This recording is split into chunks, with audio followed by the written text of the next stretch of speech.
യോഗം വിളിച്ചപ്പോൾ ഇന്നത്തെ മുഖ്യമന്ത്രി അന്നത്തെ CPIMന്റെ സംസ്ഥാന സെക്രട്ടറി എല്ലാ നിലയിലുള്ള പിന്തുണയും കൊടുത്തതാണ്. ഇത് മിനിറ്റ്സിലുണ്ട്, വാർത്ത ഏതാണ്. അന്ന് ഇത് അടച്ചുപൂട്ടിയതാണ് സാർ. ഈ പദ്ധതി UDF ഭരിക്കുമ്പോൾ ഉപേക്ഷിച്ചു പോയ പദ്ധതിയാണ്. നിങ്ങൾ എന്ത് പറഞ്ഞാലും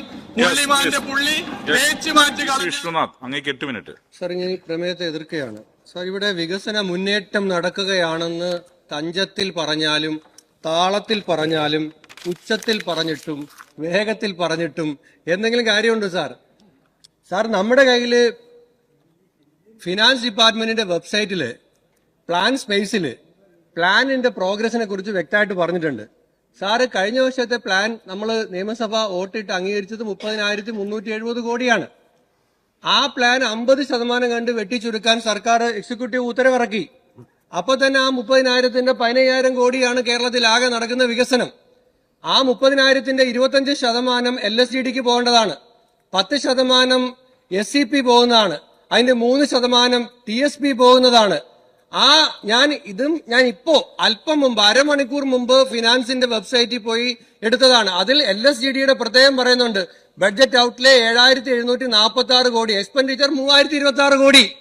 സാർ, ഇവിടെ ഫെബ്രുവരി 7-ാം തീയതി അടുത്ത ബഡ്ജറ്റ് വരാൻ പോകുമ്പോ ഇവിടെ LSGDയിൽ ഈ പറഞ്ഞ 1000-ന് മുകളിൽ വരുന്ന ലോക്കൽ സെൽഫ് ഗവൺമെന്റിൽ വോട്ട് ചെയ്ത് കൊടുത്ത 7,746 കോടിയിൽ എക്സ്പെൻഡിച്ചർ വെറും 3,000 കോടി മാത്രമാണെന്നിരിക്കെ ഇവിടെ വികസന മുന്നേറ്റം നടക്കുന്നു എന്ന് തഞ്ചത്തിലും താളത്തിലും വേഗത്തിലും ഒച്ചത്തിലും പറഞ്ഞിട്ട് ഒരു കാര്യമില്ല എന്നാണ് ഞാൻ ആധികാരികമായി ഇവിടെ സൂചിപ്പിക്കുന്നത്.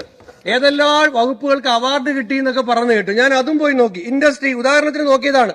ഇൻഡസ്ട്രിയുടെ പ്ലാൻ പ്രോഗ്രസ് 28% സാർ, വെറും 28%. ഇറിഗേഷനിൽ 41%, അഗ്രികൾച്ചറിൽ 39%. സാർ, എല്ലാം ആവറേജ് 40ആണ്, ഇൻഡസ്ട്രിയിൽ 28 ഉള്ളൂ. അപ്പം ഈ പല മന്ത്രിമാരും സ്വകാര്യത്തിൽ കാണുമ്പോൾ പറയുന്നുണ്ട്, കാരണം അവര് അനൗൺസ് ചെയ്ത് ഇനാഗുറേറ്റ് ചെയ്ത പ്രോജക്ടിന്റെയാണ് 50%, 70% ഫിനാൻസ്.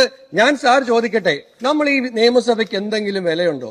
31/8/2024 ധനകാര്യ പ്ലാനിംഗ് B വകുപ്പിന്റെ ഉത്തരവാണ് എന്റെ കയ്യിലുള്ളത്.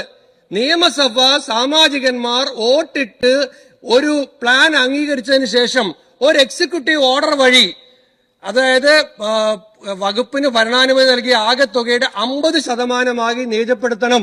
എല്ലാ മന്ത്രിമാരും സ്വകാര്യമായി നമ്മളോട് പറഞ്ഞിട്ടുള്ളതാണ്. അവരെല്ലാം വകുപ്പ് ഈ പ്രതിസന്ധിയിലാണ്. ഞാൻ സമയക്കുറവുകൊണ്ട് അത്ര മാത്രമേ അതിനെക്കുറിച്ച് പറയുന്നുള്ളൂ. ഇതാണ് കേരളത്തിന്റെ വികസനത്തെ സംബന്ധിച്ചിട്ടുള്ള ആധികാരികമായ സർക്കാർ രേഖകൾ പറയുന്ന ഒരു ചിത്രം. സാർ, ഇവിടെ ഗവർണർ പറഞ്ഞു 62 ലക്ഷം പേർക്ക് സാമൂഹ്യ പെൻഷൻ കൊടുക്കുന്ന ഒരു സംവിധാനത്തെ കുറിച്ചൊക്കെ രൂപീകരിച്ചതായിട്ടൊക്കെ പറയുന്നു. സാർ, ആ 62 ലക്ഷത്തിൽ കേരളത്തിലെ നിർമ്മാണ തൊഴിലാളികൾ വരത്തില്ലേ സാർ? കേരളത്തിലെ നിർമ്മാണ തൊഴിലാളി ക്ഷേമനിധി ബോർഡിൽ അംഗമായ നിർമ്മാണ തൊഴിലാളിക്ക് ക്ഷേമനിധി പെൻഷൻ കിട്ടാതായിട്ട് 1.5 കൊല്ലമായി സാർ, 18 മാസമായി, 1.5 കൊല്ലമായി. സാർ, ഈ കിടപ്പ് രോഗം ബാധിച്ച ആളുകളെ കൂട്ടിരുന്ന് ചികിത്സിക്കുന്ന, അവരെ പരിചരിക്കുന്ന ആളുകളെ, അതിനൊരു പദ്ധതിയുണ്ട്, സാമൂഹ്യക്ഷേമ വകുപ്പിന്റെ പദ്ധതിയാണ്. അതിന്റെ പേര് ആശ്വാസ കിരണം എന്നാണ്. സാർ, ആശ്വാസ കിരണത്തിന് വേണ്ടി ബജറ്റിൽ അനുവദിച്ച 50 കോടിയാണ്, വിതരണം ചെയ്തത് വെറും 10 കോടിയാണ് സാർ. കുടിശ്ശിക 19 മാസമാണ്. ഈ കിടപ്പ് രോഗിയുടെ കൂടിരുന്ന് പരിചരിക്കുന്നതുകൊണ്ട് ഇവർക്ക് ജോലിക്ക് പോലും പോകാൻ കഴിയില്ല. 19 മാസമായിട്ട് ഈ പാവങ്ങളുടെ കൊടുക്കാനുള്ള തുക കൊടുക്കാതെ നിങ്ങൾ എന്ത് ഇടതുപക്ഷ രാഷ്ട്രീയത്തെ കുറിച്ചാണ് സംസാരിക്കുന്നത്? സാർ, ഇവിടെ പിന്നെ സ്നേഹപൂർവ്വം പദ്ധതി, അച്ഛനോ അമ്മയോ ഇല്ലാത്ത കുട്ടികൾക്ക് പഠന സഹായം നൽകുന്ന പദ്ധതിയാണ്. ബജറ്റിൽ അനുവദിച്ചത് 17.5 കോടി. ഇതുവരെ അതിന് ഭരണാനുമതി കൊടുത്തിട്ടില്ല സാർ. സമാശ്വാസം പദ്ധതി അനുവദിച്ചത് 6 കോടി, വിതരണം ചെയ്തത് 1.8 കോടി. സ്നേഹസ്പർശം അനുവദിച്ചത് 45, വിതരണം ചെയ്തത് 15. സാർ, ഇതാണ് ഈ സാമൂഹ്യക്ഷേമ പദ്ധതികളുടെ അവസ്ഥ. ഇതിൽ പല പദ്ധതികളും പ്രിയങ്കരനായ ശ്രീ ഉമ്മൻചാണ്ടി മുഖ്യമന്ത്രിയായിരുന്നപ്പോൾ, ശ്രീ MK മുനീർ സാമൂഹ്യക്ഷേമ വകുപ്പിന്റെ ചുമതലയുള്ള മന്ത്രിയായിരുന്നപ്പോൾ ഈ സംസ്ഥാനത്ത് ആരംഭിച്ചാണ്. സാർ, സാമൂഹ്യക്ഷേമ വകുപ്പിലെ ഞാനൊരു വാർത്ത വായിക്കാം. CITU സംസ്ഥാന സെക്രട്ടറി KS സുനിൽകുമാർ 4-ാം ദിവസത്തെ സത്യാഗ്രഹ സമരം ഉദ്ഘാടനം ചെയ്യുന്നു അവിടെ ആസ്ഥാനത്ത്. എന്തിനാ? അവർക്ക് ശമ്പളം കൊടുക്കുന്നില്ല എന്ന്. CITU സമരം നടത്തുകയാണ്. ഇതാണ് ആ വകുപ്പിന്റെ പൊതുവിലുള്ള അവസ്ഥ. സാർ, ഇവിടെ പിന്നെ ഞാൻ സൂചിപ്പിച്ചു തൊഴിലില്ലായ്മ. ഇന്ത്യയിൽ ഞങ്ങളിവിടെ അടിയന്തര പ്രമേയം കൊണ്ടുവന്നാണ്, പ്രതിപക്ഷ നേതാവ് സംസാരിച്ചതാണ്. ഇവിടെ PSC റാങ്ക് ലിസ്റ്റ് ഇന്നലെ എന്നെ വനിതാ civil excise officer rank holders വന്നു. സാർ, 1 വർഷത്തെ കാലാവധിയാണ്. 9 മാസമായി 1ാം റാങ്കിലെ കുട്ടിയാണ് കാണാൻ വന്നത്, അതിന് ഇതുവരെ ജോലി കിട്ടിയിട്ടില്ല. എക്സൈസ് റാങ്ക് ലിസ്റ്റിലെ കുട്ടികൾ കാണാൻ വരുന്നു, അവർക്ക് നിയമനം കിട്ടിയിട്ടില്ല. സാർ ഇവിടെ ജോലി കൊടുക്കുന്നില്ല. പിന്നെ ആർക്കാണ് ഈ സർക്കാരിനെ കൊണ്ട് ഇത്ര വലിയ മെച്ചം? സാർ പരമ്പരാഗത മേഖല, കയറ്, കശുവണ്ടി, കൈത്തറി, എന്താ സ്ഥിതി? സാർ എന്റെ നിയോജകമണ്ഡലമായ കുണ്ട്രയിൽ 83 കശുവണ്ടി ഫാക്ടറി ഉണ്ടായിരുന്നു. കൊല്ലത്ത് മാത്രം 2.5 ലക്ഷം കശുവണ്ടി തൊഴിലാളികൾ ജോലി ചെയ്തിരുന്നു. അതിൽ 99% സ്ത്രീ തൊഴിലാളികളായിരുന്നു. ആ കശുവണ്ടി ഫാക്ടറിയിൽ മുഴുവൻ അടഞ്ഞു കിടക്കുകയാണ് സാർ. അവിടെ തൊഴിലില്ല സാർ. അപ്പോ നമ്മൾ ഈ പരമ്പരാഗത അവിടെ ഉടമകളുടെ ഫാക്ടറികൾ മുഴുവൻ ബാങ്ക് ജപ്തിയാണ് സാർ. ഞാൻ ഗവൺമെന്റിനോട് അഭ്യർത്ഥിക്കുകയാണ്, ധനകാര്യമന്ത്രി ഇല്ല, മറ്റു മന്ത്രിമാരോട് അഭ്യർത്ഥിക്കുകയാണ്, അടിയന്തരമായി ഇടപെടണം, അല്ലെങ്കിൽ ഇത് മുഴുവൻ ജപ്തി ചെയ്തുകൊണ്ട് പോകുന്ന സ്ഥിതിയാണ് സാർ. കേന്ദ്ര വിവേചനം ഞാൻ പെട്ടെന്ന് അവസാനിപ്പിക്കാം. നിങ്ങൾ കേന്ദ്ര വിവേചനം പറയുമ്പോൾ നിങ്ങളുടെ കൂടെ നമ്മൾ നിൽക്കാറുണ്ട്. പക്ഷെ നിങ്ങൾ എന്താണ് സാർ കാണിക്കുന്നത്? ഗ്രാമീണ റോഡുകളുടെ പ്രപ്പോസൽ നമ്മുടെ ഇന്ന് വാങ്ങിച്ചു. നോക്കുമ്പോ ഒരു മന്ത്രിയുടെ ഫേസ്ബുക്ക് പോസ്റ്റ് ഇന്നലെ കണ്ടു, അദ്ദേഹത്തിന്റെ മണ്ഡലത്തിൽ 8 കോടി അനുവദിച്ചു എന്ന്.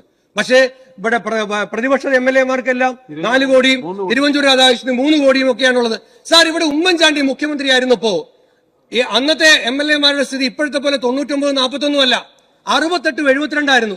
68 MLA-മാര് അപ്പുറത്ത് പ്രതിപക്ഷത്തുണ്ടായിരുന്ന സമയത്ത് ആസ്തി വികസന ഫണ്ട് എന്നൊരു പുതിയ പദ്ധതി ഉണ്ടാക്കി 5 കോടി വെച്ച് 140 MLA-മാർക്കും കൊടുക്കാനാണ് സാർ തീരുമാനിച്ചത്.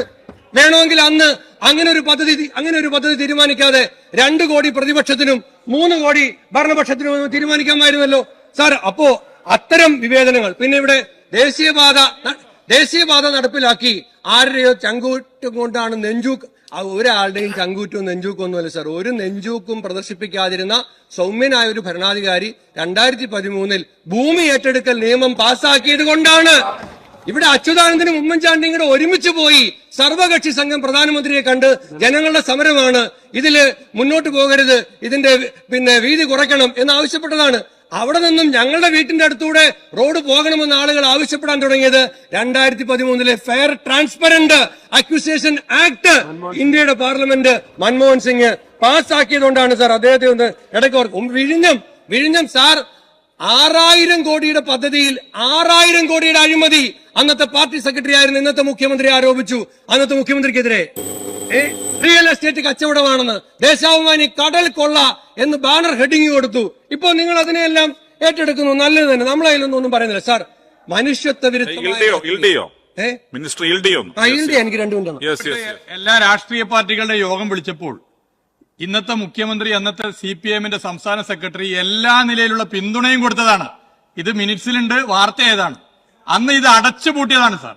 ഈ പദ്ധതി UDF ഭരിക്കുമ്പോൾ ഉപേക്ഷിച്ചു പോയ പദ്ധതിയാണ്. നിങ്ങൾ എന്ത് പറഞ്ഞാലും പുള്ളിമാന്റെ പുള്ളി തേച്ച് മാറ്റി കളഞ്ഞാലും പോകില്ല.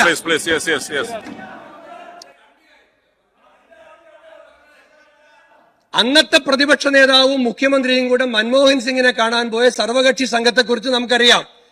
ആളുകൾ CPM അടക്കം പ്രാദേശികമായി ചെയ്തുകൊണ്ടിരുന്ന സമരങ്ങൾ അവസാനിച്ചത് ആ ബില്ല് പാസ്സായതുകൊണ്ടാണ്. വിഴിഞ്ഞം അന്നത്തെ സെക്രട്ടറി, ഞാൻ ചോദിക്കട്ടെ, എന്തിനാ ജസ്റ്റിസ് രാമേന്ദ്രൻ നായർ കമ്മീഷനെ വെച്ചത്? ഈ ഗവൺമെന്റ് വന്നതിന് ശേഷം ജസ്റ്റിസ് രാമേന്ദ്രൻ നായർ കമ്മീഷനെ വെച്ചത് എന്തിനാ? ഉമ്മൻചാണ്ടിയുടെ വിഴിഞ്ഞം അഴിമതി അന്വേഷിക്കാനല്ലേ? എന്നിട്ട് എന്തെങ്കിലും കിട്ടിയോ? നിങ്ങൾ അന്നത്തെ അഴിമതി ആരോപണം ഭയന്ന് ഉമ്മൻചാണ്ടി ആ പദ്ധതിയിൽ നിന്നും പിന്മാറിയിരുന്നെങ്കിൽ വിഴിഞ്ഞം ഇന്ന് ഉണ്ടാകുമായിരുന്നില്ല സാർ. മനുഷ്യത്വ വിരുദ്ധമായ രാഷ്ട്രീയം. ഇവിടെ ശ്രീ രാഹുൽ മാങ്കൂട്ടം ജയിച്ചു വന്നു സാർ. കഴിഞ്ഞ ജനുവരി 17-ാം തീയതി ഈ ജയിലിൽ പോയി ഞാൻ അദ്ദേഹത്തെ സ്വീകരിച്ചതാണ്.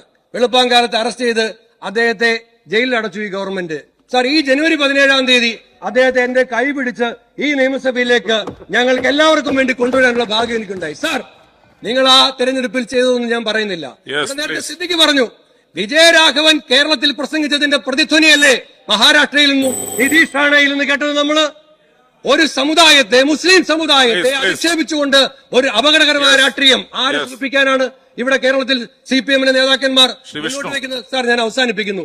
എല്ലാവരും 3 മിനിറ്റ് എടുത്തു. ഞാൻ അങ്ങയോട് പറഞ്ഞു 1 മിനിറ്റ് കൊണ്ട് അവസാനിപ്പിക്കുക സാർ. ഇവിടെ മനുഷ്യത്വ വിരുദ്ധമായ രാഷ്ട്രീയം. പെരിയ ഇരട്ടക്കൊലക്കേസിലെ പ്രതികളെ സ്വീകരിക്കുന്നത്, അവർക്ക് കേസ് നടത്താൻ പിരിവ് നടത്തുന്നത്, ഇവിടെ ഫസൽ വധക്കേസിലെ ഉൾപ്പെട്ടിരുന്ന സംശയിക്കപ്പെട്ടിരുന്ന സലീം എന്ന് പറഞ്ഞ CPM നേതാവിന്റെ കൊലപാതകത്തിൽ CPM-ന് പങ്കുണ്ട് എന്ന് യൂസഫ് എന്ന അദ്ദേഹത്തിന്റെ പിതാവ് പറയുന്നത്. നവീൻ ബാബുവിന്റെ കൊലപാതകത്തിന് ആരോപണം ജയിലിൽ പാർട്ടി സെക്രട്ടറിയുടെ ബന്ധുക്കൾ സ്വീകരിക്കുന്നത്, TP കൊലക്കേസിലെ പ്രതികൾക്ക് സൗജന്യങ്ങൾ ലഭിക്കുന്നത്, സൗകര്യങ്ങൾ ലഭിക്കുന്നത്, ആ മനുഷ്യത്വവിരുദ്ധമായ രാഷ്ട്രീയം കേരളം കണ്ടുകൊണ്ടിരിക്കുകയാണ്. കോൺഗ്രസിന്റെ മുഖ്യമന്ത്രിയെ കുറിച്ച് ചർച്ചയുണ്ടാകുന്നത്, UDF-ന്റെ മുഖ്യമന്ത്രിയെ കുറിച്ച് ചർച്ചയുണ്ടാകുന്നത് ഇനി UDF-ന്റെ മുഖ്യമന്ത്രി ഉണ്ടാകുമെന്ന ധാരണയുടെ അടിസ്ഥാനത്തിലാണ്. അവർക്ക് എല്ലാവർക്കും അറിയാം കേരളത്തിലെ അവസാനത്തെ ഇടതുപക്ഷ മുഖ്യമന്ത്രി പിണറായി വിജയനാണ് എന്ന് അറിയാവുന്നതുകൊണ്ടാണ് ആ വഴിക്ക് ചർച്ച പോകാത്തത് പറഞ്ഞുകൊണ്ട് ഈ പ്രമേയത്തെ എതിർക്കുകയാണ് സർ.